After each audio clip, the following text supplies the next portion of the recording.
은혜의 동산. 은혜의 동산 매주 이 시간에는 경기대학교 뇌심리상담 전문연구원 주임교수인 손매남 박사의 치유상담 칼럼으로 함께합니다.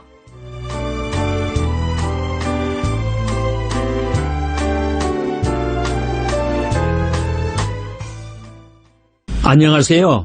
나의 뇌, 나의 정신건강 시간입니다. 오늘은요, 공명의 뇌 또는 이 공감의 뇌로 알려진 뇌섭렵에 대해서 말씀을 드리려고 합니다. 뇌섭렵은요, 원래 인간이 태어날 때는요, 뇌의 피질 표면에 있었지만요, 이 전두엽과 측두엽이 성장하고 확정됨에 따라서요, 밑으로 들어가서 성인에게는 보이지 않습니다. 자, 우리가 대뇌 피질 하면은 전두엽, 두정엽, 측두엽, 후두엽, 이 네 가지 엽을 얘기했는데, 뇌섭렵은 다섯 번째 엽으로 지금은 와서, 지금 현대는 분류를 하고 있습니다. 그래서 이 뇌섭렵을 가리켜서, 또 어떤 분들은 이제 중심엽 또는 섬피질 또는 섬도자죠. 제주도 할 때 그 도자, 섬도자인데, 이 도라고도 부르고 있습니다. 뇌섭렵은 피질과 변연계의 교차로에 위치해 있어가지고 변연계를 통합하는 그런 피질인데요. 그래서 때때로는 변연계 통합 피질이다 이렇게도 이제 부르고 있습니다. 뇌섭렵은요, 정서적 이 조율과 공감을 하는 그런 능력의 핵심이거든요. 그리고 우리 자신과 타인을 구분할 수 있는 능력의 핵심이기도 합니다. 또 뇌 외부 환경에서 자극을 감지를 해가지고 주의력을 집중시키는 능력이 있고요. 또 이렇게 그 전대상 피질하고 함께 행동 반응에 위한 운동 시스템을 활성화시키는 그런 능력도 있습니다. 그리고 자율각성을 하는 그런 유발하는 능력도 있는데요. 특히 이 공감이라고 하는 말에는 공명 또는 조율, 동정, 모방, 동의시 이런 등등의 말들을 쓰고 있습니다.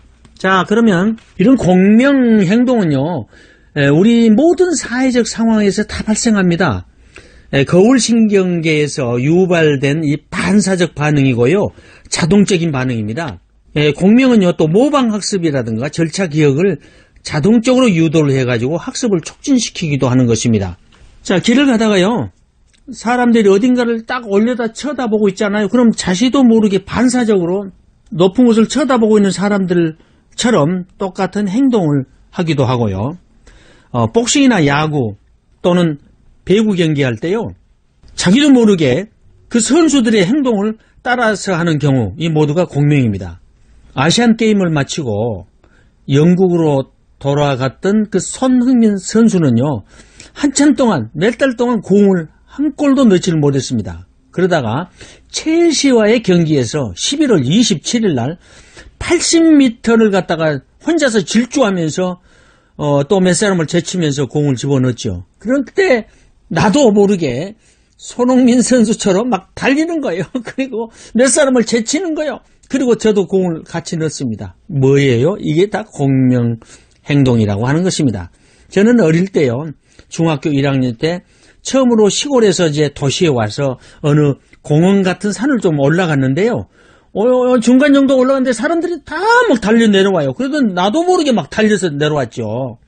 사실은요, 어떤 사람이 물건을 훔쳤다고 생각해가지고, 위에서 그 사람을 잡으려고 밑으로 내려오는 것이었습니다. 근데 저도 덩달아서 내려갔는데, 제가 얼마나 빨리 내려갔는지, 밑에 가서 큰 도로에서 이제 잡혔는데, 내가 잡혔습니다. 그래서 이제 혼쭐이 난 적이 있었습니다. 이 공명이 잘못된 거죠.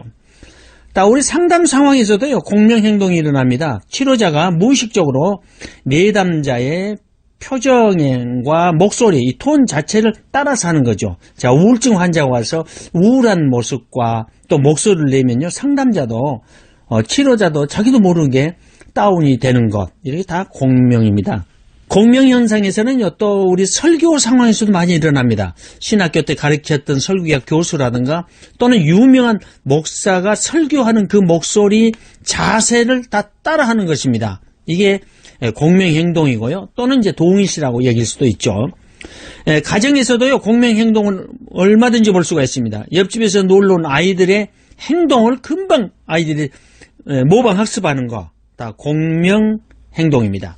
공명은요, 타인의 감정을 발산하고 하고요, 그것을 보기만 해도 그 감정이 전염이 되는 거죠. 그래서 정서도 전염이 됩니다. 불안하고 또 두려움, 공포증, 이 사람에게서 저 사람에게로 전염이 됩니다. 엄마가 개를 무서워하잖아요. 그럼 자녀들도 개를 무서워하는 거, 다 공명 상황입니다. 또 부모의 태도가 전염이 됩니다. 자녀들은 부모를 보기만 해도 부모의 감정에 전염이 되죠. 다 이런 것들이 공명 현상입니다. 성경에도요, 잠언서 22장 24절에 보면 노를 품는 자와 사귀지 말며 울부는 자와 동행하지 말지니 그의 행위를 본받아서 내 영혼을 올무에 빠질까 두려움이라고 이렇게 말씀합니다. 그런데요, 영화나 이렇게 드라마를 보다가 거기에 감동이 돼가지고 나도 모르게 막 눈물을 흘리는 거, 이건 공감이죠. 자전거를 타고 가다가 운전사가 급브레이크 할 때 조수석에 앉아있던 자신도 모르게 발을 탁 힘껏 밟은 행동, 공감입니다. 친한 친구의 어머니의 사망 소식을 듣고 장례식장 가서 친구의 우는 모습을 보고 자기도 모르는 가운데 우는 행동, 이 공감이죠. 교회에서 목사님의 은혜로운 설교를 듣고요, 감동이 되어가지고 눈물을 흘리는 거, 다 공감입니다. 그래서 성경 로마서 12장 15절에서도요, 즐거워하는 자들과 함께 즐거워하고 우는 자들과 함께 울라는 말씀이 공감입니다. 그런데 이 뇌 섭렵은 이렇게 공감이나 공명의 활동뿐만 아니라 미각과 혐오감의 중추이기도 하는 것입니다. 우리가 먹을 수 있는 것과 먹을 수 없는 것을 구별하는 일은 생존의 중요한 능력이기 때문에 먹을 수 없는 것을 구별하는 능력과 함께 혐오감이라는 감각이 이렇게 분화되는 것으로 추측할 수가 있습니다. 또 뇌 섭렵은요, 통증의 중추이기도 합니다. 먹을 수 없는 것을 먹으면요, 배탈이 나고 복통을 일으키죠. 그래서 미각과 통증, 혐오감이 일어나는데 이 뿌리가 다 같다고 하는 것입니다. 어린 시절에 음식을 먹고 탈이 난 경험이 있다면 그 음식을 먹지 않으려고 합니다. 왜냐하면요, 그 괴로운 경험이 이 뇌 섭렵 피질에 각인되어 있기 때문에 그렇습니다. 또 이제 뇌 섭렵은요, 어떤 기능을 하냐면요, 타인의 그 얼굴 표정에 금방 반응을 하는 것입니다. 무서운 얼굴을 하고 있잖아요. 그러면 거기에 반응을 해서 타인의 얼굴 표정을 관찰하는데도 뇌 섭렵이 활성화되는 것입니다.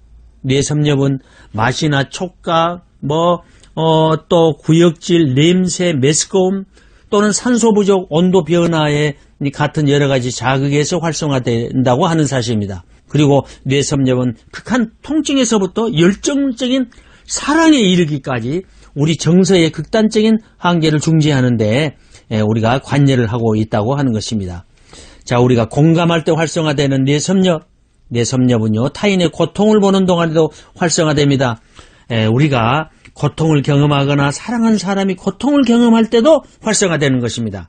우리가 사랑하는 사람이 고통을 겪으면요, 우리 자신이 신체가 고통을 겪는 것처럼 느끼는 것, 이것도 바로 뇌 섭렵이 하는 기능입니다. 뇌 섭렵이 우리가 고장이 난다, 피질에 손상을 입을 때는요, 고통에 대한 적절한 반응이 부족하고요, 공감이 부족하는 거죠. 그리고 불안장애나 PTS라든가 사회 공포증에서 고도의 활성화가 보인다고 하는 것입니다. 물론 이제 맛과 미각이 상실되기도 하고요, 아동 청소년의 행동장애에도 활성화된다고 하는 것입니다.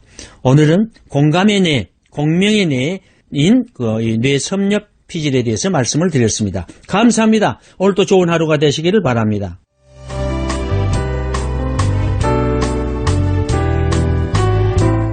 은혜의 동산 지금까지 경기대학교 뇌심리상담 전문연구원 주임교수인 손매남 박사의 치유상담 칼럼으로 함께하셨습니다. 문의사항이 있으신 분은 지역번호 02-884국에 7590번으로 연락주시거나 유튜브에서 손매남을 검색하시면 이 방송을 다시 들으실 수 있습니다.